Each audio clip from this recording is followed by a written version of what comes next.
Hello, tarot की ज़ुबानी में आप सभी का स्वागत है। ये रीडिंग सिंह राशि वालों के लिए है। आइए जानते हैं 1 से 15 जनवरी के बीच आपके career and professional life, finance और आपके पर्सनल लाइफ से रिलेटेड कैसी एनर्जीज़ रहने वाली है। इस रीडिंग को आप अपने sun sign, moon sign, ascendant या नाम राशि के मुताबिक देख सकते हैं। एक ज़रूरी बात, अगर आप पर्सनल रीडिंग लेना चाहते हैं तो वीडियो के एंड में और डिस्क्रिप्शन बॉक्स में मेल आईडी और व्हाट्सएप नंबर है। आप मेल या व्हाट्सएप मैसेजेस कर सकते हैं। जो भी जानकारी आप चाहते हैं 24 घंटों के भीतर आपको वो जानकारी दे दी जाएगी। आइए अब आपकी रीडिंग की तरफ चलते हैं। रीडिंग शुरू करने से पहले जानते हैं कि 2024 की शुरुआत आप किस सोच के साथ करने वाले हैं या फिर आपके लिए वहाँ क्या गाइडेंस या ब्लेसिंग्स है, इस बात को जानते हैं। Angels and spirits, please give guidance for collective Leo sign. What will be the guidance for them in 2024? Please give guidance for collective Leo sign. Please give guidance for collective Leo sign.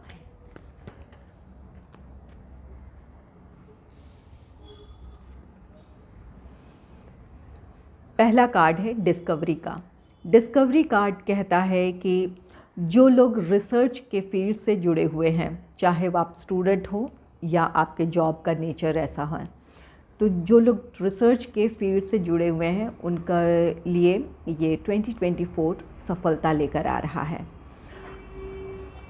आप में से कुछ लोग अपने किसी भी काम में, कोई आप स्टूडेंट हों, अपने प्रोफेशनल लाइफ में जॉब है या बिज़नेस है, किसी भी काम को करने से पहले आप पूरी जानकारी जुटा लेना चाहेंगे। उसके प्रेजेंट सिचुएशन, फ्यूचर आउटकम, इन चीज़ों के बारे में आप पूरी जानकारी जुटा लेंगे, तब कोई एक्शन लेंगे। और कुछ लोगों के लिए यहाँ पर एंजल्स गाइडेंस दे रहे हैं कि किसी भी काम को करने से पहले आपको पूरी तरह उन परिस्थितियों के बारे में जानकारी जुटा लेने की ज़रूरत है। वर्तमान परिस्थितियों के साथ साथ उसके फ्यूचर आउटकम को भी अच्छे से एनालाइज कर लेने की ज़रूरत है। जब तक आप पूरी तरह श्योर ना हो, किसी तरह का कोई एक्शन ना लें। यही बात आपके फाइनेंस से भी जुड़ी हो सकती है। कहीं आप इन्वेस्टमेंट करने जा रहे हैं तो सिर्फ कहीं सुनी बातों पर या जो बातें आपके सामने रखी जा रही है, वहाँ उन बातों पर ही भरोसा कर आप आगे ना बढ़ें। आप अपनी तरफ से जो जानकारी जुटा सकते हैं वो ज़रूर जुटा लें। जो जानकारी आपके लिए ज़रूरी है, जो आपके सामने नहीं है, उसके उन जानकारियों को जुटाने की ज़रूरत है। ये कार्ड कहता है कि आपका ये प्रोफेशनल लाइफ है या आपका पर्सनल लाइफ है, कोई भी डिसीजन सिर्फ सतही तौर पर जो बातें आपके सामने रखी जा रही है या दूसरों के द्वारा कही जा रही है, उस पर यकीन कर कोई भी एक्शन ना लें। अपनी तरफ से आप पूरी जानकारी जुटाने के बाद ही किसी तरह का कोई एक्शन लें। नेक्स्ट है क्रिएटिव एंडेवर। ये कार्ड कहता है कि आप में से कुछ लोग बहुत ज़्यादा क्रिएटिव रहेंगे, आपको क्रिएटिव आइडियाज़ आएंगे।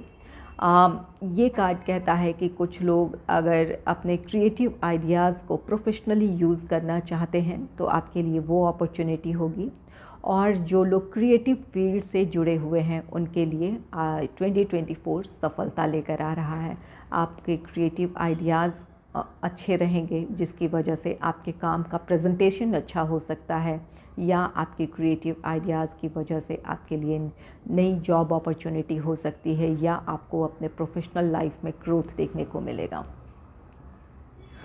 और कुछ लोगों के लिए यहाँ पर ये गाइडेंस दे रहे हैं एंजल्स कि अगर अपने क्रिएटिव फील्ड साइड से आप किसी भी वजह से दूर हो गए थे, आपने अपने आप को उन चीज़ों से अगर दूर कर लिया था जो आपको खुशी देते हैं या जो आपका टैलेंट है, जिस काम को आप बेहतर तरीके से कर सकते हैं या जो आपका शौक़ है, उन चीज़ों से अगर दूर हो गए थे तो एक बार आप फिर से जुड़ने का आपके लिए समय है। एंजल्स कहते हैं कि अपने क्रिएटिव साइड से आप जुड़ें, ये आपको खुशी भी देगा और आपके लिए अगर प्रोफेशनल लाइफ में ऐसी कोई स्थिति है कि आप अपने जो भी आपका टैलेंट है उसे प्रोफेशनली यूज़ करना चाहें तो वहाँ भी आपके लिए सफलता होगी।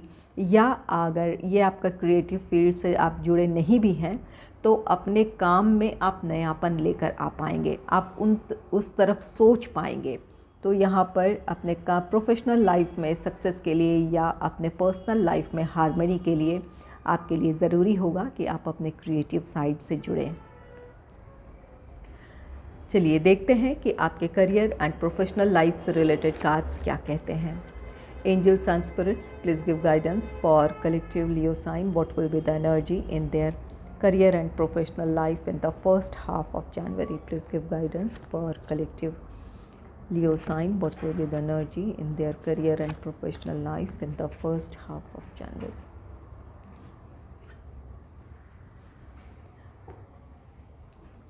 पहला कार्ड है द मून का कार्ड। द मून कार्ड कहता है कि अपने करियर, अपने प्रोफेशनल लाइफ में आपको इमोशनल होने से बचने की ज़रूरत है।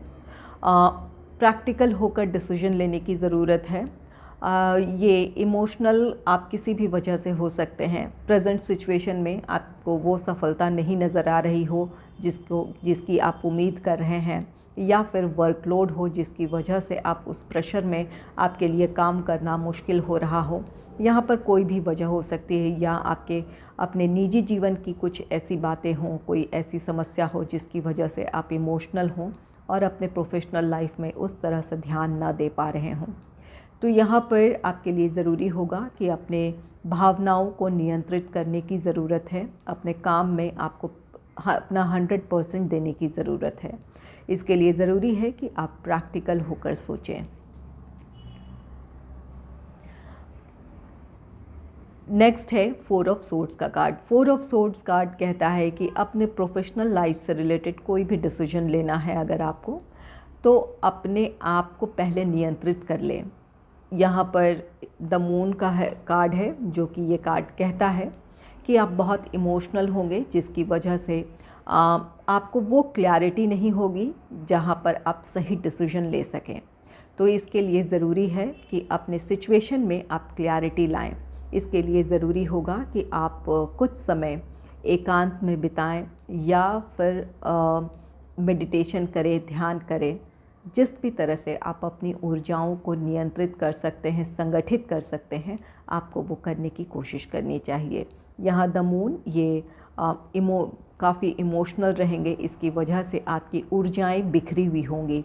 आप ऐसी स्थिति में कोई सही डिसीजन लेने में या किसी तरह का डिसीजन लेने में अपने आप को आप असमर्थ महसूस कर रहे हो या कर सकते हैं। तो इसके लिए ज़रूरी है कि अपने आप को नियंत्रित करें, अपनी ऊर्जाओं को संगठित करें। अपनी परिस्थितियों के बारे में आपको सोचने की ज़रूरत है। अपने फ्यूचर को, अपने प्रोफेशनल लाइफ में आप कहाँ देखना चाहते हैं या किस तरह की सफलता आप पाना चाहते हैं, उन चीज़ों के बारे में सोचने की ज़रूरत है। और उसी के मुताबिक आपको अपने प्लान, अपने स्ट्रैटेजीज़ बनाने की ज़रूरत है, या अपने प्रेजेंट सिचुएशन में आपको डिसीजन लेने की ज़रूरत है। नेक्स्ट है पेज ऑफ कप्स का card. Page of cups card कहता है प्रोफेशनल लाइफ में किसी का अनकंडीशनल सपोर्ट मिलेगा। अगर यहाँ पर अपने प्रोफेशनल लाइफ में किसी परेशानी से आप गुज़र रहे हैं तो किसी के साथ की वजह से आपकी मुश्किलें आसान हो सकती है, या कोई आपके लिए अच्छा कोई सलाहकार बन सकता है जिसकी वजह से आपकी मुश्किल आसान हो जाए। आपके जॉब का नेचर ऐसा है जहाँ आप एक टीम के साथ काम करते हैं जॉब या बिज़नेस में, तो कोई ऐसा पर्सन हो सकता है कि जिसके आपके टीम में शामिल होने से आपके लिए काम करना या अपने टारगेट को अचीव करना आसान हो जाए। अगर आप जॉब करते हैं तो आपके लिए जॉब से रिलेटेड कोई नई अपॉर्चुनिटी हो सकती है, किसी तरह का कोई ऑफ़र हो सकता है। और अगर आप बिज़नेस करते हैं तो यहाँ पर आपके लिए किसी तरह का कोई प्रपोज़ल हो सकता है, या कोई नया प्रोजेक्ट आप हासिल करने में सफल हो जाएं। तो ये पेज ऑफ कप्स आपके प्रोफेशनल लाइफ से रिलेटेड कुछ लोगों के लिए अपॉर्चुनिटी की बात कहता है। आइए देखते हैं कि आपके फाइनेंस से रिलेटेड कार्ड्स क्या कहते हैं।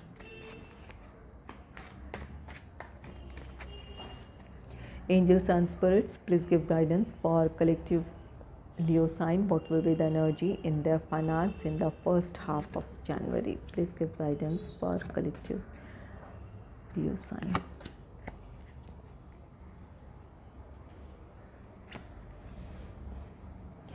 पहला कार्ड है 7 ऑफ व्हील्स का कार्ड। 7 ऑफ व्हील्स कार्ड कहता है कि जो भी आप में से कुछ लोगों के जो पास्ट इन्वेस्टमेंट्स हैं वहाँ से आपके लिए किसी तरह का आर्थिक लाभ हो सकता है, और आप में से कुछ लोग इंतज़ार कर रहे हैं कहीं से आर्थिक लाभ होने का। कहीं आपके पैसे रुके हैं जहां आपने किसी काम को पूरा किया है और वहां से आपके पैसे आने हैं, तो आप उन चीज़ों का इंतज़ार कर रहे हैं, या कोई आपकी कोई इन्वेस्टमेंट ऐसी है जिसके मैच्योरिटी का आप इंतज़ार कर रहे हैं। तो कुछ लोगों के पास्ट इन्वेस्टमेंट से आपके लिए प्रॉफिट है या वहाँ से आपके लिए फाइनेंशियल गेन है, और कुछ लोग अपने किसी काम को आपने पूरा किया है या कहीं से आपके पैसे आने हैं, तो आप उन चीज़ों का इंतज़ार कर रहे हैं। अगर ये आपके लिए अभी वेटिंग टाइम है, आप इंतज़ार कर रहे हैं, तो आपके लिए वो फाइनेंशियल गेन है। आपको धैर्य बनाए रखने की ज़रूरत है। यहाँ पर जो भी आप चाहते हैं वो हासिल कर लेंगे, लेकिन इसके लिए अपने आप को स्ट्रेस में न डालें। यहाँ पर कुछ लोगों के लिए है कि ये इन 15 दिनों में आपके लिए किसी तरह का आर्थिक लाभ है, और कुछ लोगों को इसके लिए अभी इंतज़ार करना पड़ सकता है। नेक्स्ट है 7 ऑफ वॉन्ड्स का कार्ड। 7 ऑफ वॉन्ड्स का कार्ड कहता है कि आपके फाइनेंस से रिलेटेड कुछ चुनौतियां हैं। यहाँ पर कुछ आपकी ज़रूरतें हैं, लोगों आपके फैमिली मेम्बर्स हो या कोई और किसी तरह का कोई डिमांड हो जिन्हें आपको पूरी करने की ज़रूरत है। आपकी कुछ रिस्पॉन्सिबिलिटीज़ है अपने फैमिली मेम्बर्स के लिए, या अपने खुद के प्रति कुछ आपकी रिस्पॉन्सिबिलिटीज़ हैं, या फिर आपकी आर्थिक स्थिति इस समय ऐसी है जहाँ पर आप को एक सही प्लानिंग की ज़रूरत है। ये 7 ऑफ वॉन्ड्स कार्ड कहता है कि यहाँ पर कुछ चुनौतियाँ हैं। प्रेजेंट सिचुएशन में आपकी कुछ ज़रूरतें हैं जिसे आपको इस समय लग रहा है कि पूरी करना आपके लिए मुश्किल है, लेकिन यहाँ पर अपने फाइनेंस को अगर आप सही तरीके से मैनेज करेंगे या अपने बजट के मुताबिक अगर चलेंगे, तो आप अपनी कुछ ज़रूरतों को ज़रूर पूरी कर सकते हैं। यहाँ 7 ऑफ वॉन्ड्स है। इस सब कुछ लोगों के लिए फाइनेंशियल गेन है। इस फाइनेंशियल गेन के साथ आपकी चुनौतियाँ ख़त्म हो जाएगी, आप जो करना चाहते हैं वो कर पाएंगे। और कुछ लोगों के लिए ये 7 ऑफ व्हील्स कार्ड कहता है कि आपने जो भी किया है काम, वहाँ से आपके लिए फाइनेंशियल गेन है, लेकिन इसके लिए थोड़ा इंतज़ार करना पड़ सकता है। तो जहाँ अगर आपके लिए अभी इंतज़ार करने का समय है, तो वहाँ अपने आर्थिक मामलों को लेकर आप सोच समझकर खर्च करने की ज़रूरत है, या एक बजट बनाकर चलने की ज़रूरत है। नेक्स्ट है 2 ऑफ सोर्ड्स का कार्ड। 2 ऑफ सोर्ड्स दुविधाओं को दर्शाता है। आपको यहाँ पर अपने फाइनेंस से रिलेटेड कुछ तय करना है। यहाँ पर आपकी कुछ ज़रूरतें हो सकती है। इस समय आपके लिए दुविधा है कि आप इस ज़रूरत को पूरी करें या वो किसी और ज़रूरत को पूरी करें। तो यहाँ पर कुछ चीज़ों का चुनाव करना है। आप या तो फिर आपकी इच्छाएं हो सकती है, आप सेविंग करना चाहते हैं, साथ ही आप अपने लिए कुछ परचेज़ भी करना चाहते हैं। इस तरह की दुविधा, आप क्या फ़ैसला लें, इन्वेस्ट करें या ना करें, ऐसे आपकी दुविधा हो सकती है। तो यहाँ पर आप अपनी परिस्थितियों को ध्यान में रखते हुए अपने लिए निर्णय लें, क्या ज़रूरी है आपके लिए। आप अपनी प्रायोरिटी फ़िक्स करें और तब कोई डिसीजन लें, तो वो डिसीजन आपका सही होगा। यहाँ कुछ लोगों के लिए आर्थिक लाभ है। आर्थिक लाभ के साथ आपकी मुश्किलें आसान हो जाएगी। तब भी अगर आपकी मुश्किलें आसान हो रही है, आपके लिए फाइनेंशियल गेन है, तब भी आपको सोच समझकर खर्च करने की ज़रूरत है। अपने बजट के मुताबिक आपको आगे बढ़ने की ज़रूरत है। और अगर जो लोग फाइनेंशियल किसी क्राइसिस को फेस कर रहे हैं, तो वहाँ अपनी चुनौतियों का सामना अपने लिए प्रायोरिटीज़ फिक्स कर आप कर सकते हैं। अपने लिए बजट बनाकर आप कर सकते हैं कि इस वक्त आपके लिए क्या ज़रूरी है। तो यहाँ अपने फाइनेंस को आपको सोच समझ कर मैनेज करने की ज़रूरत है। चलिए देखते हैं आपके पर्सनल लाइफ से रिलेटेड कार्ड्स क्या कहते हैं। Angels and spirits, please give guidance for Collective Leo sign, what will be the energy in their personal life in the first half of January? Please give guidance for collective Leo sign.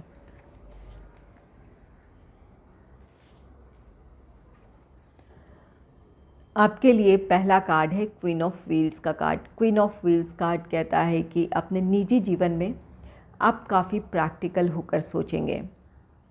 कोई भी समस्या हो आपसे जुड़ी या आपके family members से जुड़ी, आप बहुत सही सोच के साथ या बहुत प्रैक्टिकल होकर आप उन समस्याओं को सुलझा लेंगे या जो डिसीजन लेना है वो ले लेंगे। काफ़ी ऑर्गेनाइज्ड रहेंगे। आप चाहेंगे कि आपके फैमिली मेम्बर्स या जो आपके करीबी हैं वो भी ऑर्गेनाइज्ड रहें, या जो आप चाहते हैं उसके मुताबिक चलें, एक डिसिप्लिन मेंटेन करें। आपकी ऐसी इच्छा हो सकती है। यहाँ क्वीन ऑफ पेंटिकल्स, ये क्वीन ऑफ व्हील्स कार्ड कहता है कि आपकी आर्थिक स्थिति अच्छी रहेगी। फाइनेंस को लेकर एक स्टेबल पोजीशन है, जिसकी वजह से आप अपने फैमिली या अपने फ्यूचर को लेकर अपने आप को सुरक्षित महसूस करेंगे, या आपके फ्यूचर से रिलेटेड कोई प्लान है तो वहाँ आप उसके लिए एक्शन ले पाएंगे। यहाँ आपके फाइनेंस से रिलेटेड 7 ऑफ व्हील्स है। कुछ लोगों के लिए जो फाइनेंशियल गेन है, जो भी आपके पास्ट इन्वेस्टमेंट्स है या कोई काम पूरा किया है, उसकी वजह से ये क्वीन ऑफ व्हील्स, ये आर्थिक सुख समृद्धि है, जिसकी वजह से आप अपने पर्सनल लाइफ में एक स्टेबल पोजीशन में होंगे, जहां अपनी आर्थिक स्थिति को लेकर आप निश्चिंत होंगे। इसकी वजह से आप अपने फ्यूचर को किसी तरह से प्लान कर सकते हैं। सेविंग, इन्वेस्टमेंट, इन चीज़ों की तरफ आपका ध्यान जाएगा। नेक्स्ट है क्वीन ऑफ कप्स का card. Queen of cups card कहता है कि भावनात्मक तौर पर भी आप काफ़ी संतुष्ट रहने वाले हैं। आर्थिक स्थिति अच्छी है। क्वीन ऑफ कप्स ये कार्ड कहता है कि आप अपने फैमिली मेम्बर्स के साथ खुश रहेंगे, इमोशंस एक दूसरे के साथ शेयर करेंगे। इसकी वजह से आप सभी के बीच एक अच्छी बॉन्डिंग देखने को मिलेगी। क्वीन ऑफ कप्स कार्ड कहता है कि आप बहुत गिविंग नेचर के हैं। आप अपनी रिस्पॉन्सिबिलिटीज़ बेहतर तरीके से निभाना चाहते हैं और निभाते हैं। तो आप जो करते आए हैं अपने फैमिली के प्रति, जो आपकी रिस्पॉन्सिबिलिटीज़ है उसे आप पूरी कर पाएंगे, या जो आप चाहते हैं उनके लिए वो आप कर पाएंगे। यहाँ आप प्रैक्टिकल रहेंगे, और प्रैक्टिकल होने के साथ साथ अपने भावनाओं को आप नियंत्रित भी रखेंगे। तो फैमिली मेम्बर्स की आपके डिमांड्स हैं, तो वहाँ आप उन चीज़ों को जज करेंगे कि क्या आप सही है, क्या गलत है, और तब आप आगे बढ़ेंगे। उनकी ज़रूरतों को या उनके डिमांड्स को पूरी करने की कोशिश करेंगे। तो वहाँ पर एक जजमेंट होगा कि आप क्या करने जा रहे हैं, सही है, गलत है। इस सोच के साथ आप वो काम करेंगे। नेक्स्ट है 2 ऑफ व्हील्स का कार्ड। ये 2 ऑफ व्हील्स कार्ड कहता है कि आप अपनी परिस्थितियों में जगल कर सकते हैं। यहाँ अपनी कुछ लोग तो यहाँ पर बिल्कुल प्रैक्टिकल होंगे, अपनी भावनाएं नियंत्रित रखेंगे। सही गलत को सोच समझ कर ही आप उसका डिसीजन लेंगे कि क्या करना आपके लिए ज़रूरी है, क्या आप किन चीज़ों में आपको पैसे खर्च करने हैं या क्या डिसीजन लेना है, ये आप काफ़ी सोच समझ कर करेंगे। कुछ लोग अपने बहुत ज़्यादा इमोशनल हो सकते हैं। यहाँ पर ये क्वीन ऑफ कप्स है। ये कार्ड कहता है कि आप बहुत गिविंग नेचर के हैं, आप सबको खुश रखना चाहते हैं। तो ऐसी स्थिति में अपने आर्थिक स्थिति को लेकर और जो आपकी फैमिली मेम्बर्स की जो डिमांड्स है या जो आप करना चाहते हैं उसे लेकर आप जगल कर सकते हैं। वहाँ एक संतुलन बनाने की ज़रूरत है। अपनी आर्थिक स्थिति को देखकर आपको इस बात को तय करना है कि आप कितना खर्च कर सकते हैं, या क्या आप किन ज़रूरतों को आप पूरी कर सकते हैं, किन डिमांड्स को आप पूरी कर सकते हैं। इसका आपको फ़ैसला लेना है। जब अपनी आर्थिक स्थिति और इच्छाओं पर या डिमांड्स पर आप में एक बैलेंस बना लेंगे तो ये आपकी मुश्किल आसान हो जाएगी। कुछ लोगों के लिए है कि आप अपने प्रोफेशनल लाइफ और अपने पर्सनल लाइफ को लेकर किसी वजह से जगल कर सकते हैं। वहाँ पर आपको संतुलन बनाने की ज़रूरत है अपने प्रोफेशनल लाइफ और अपने पर्सनल लाइफ में। पर्सनल लाइफ में अपने प्रोफेशनल लाइफ के बिज़ी शेड्यूल की वजह से आप ध्यान न दे पा रहे हों या अपने आप का ख्याल नहीं रख पा रहे हों, तो वहाँ पर आपको अपने आप को बैलेंस करना है। आपके लिए कितना रेस्ट करना ज़रूरी है या कितना समय आपको अपने फैमिली को देना ज़रूरी है, कितना अपने प्रोफेशनल लाइफ में देना ज़रूरी है, इन बातों का ख्याल रखें। जितना समय आप अपने प्रोफेशनल लाइफ में दे रहे हैं वहाँ अपना 100% दें, और जो आपका फैमिली टाइम है या आपका अपना समय है वहाँ आप रिलैक्स करें, अपने आप के साथ समय बिताएं या अपने फैमिली के साथ समय बिताएं। अगर ऐसा करते हैं तो इन चीज़ों को आप बैलेंस कर लेंगे। अगर आपको मेरी ये रीडिंग अच्छी लगी है तो इस रीडिंग को लाइक करें और चैनल को सब्सक्राइब करें। Thanks for watching.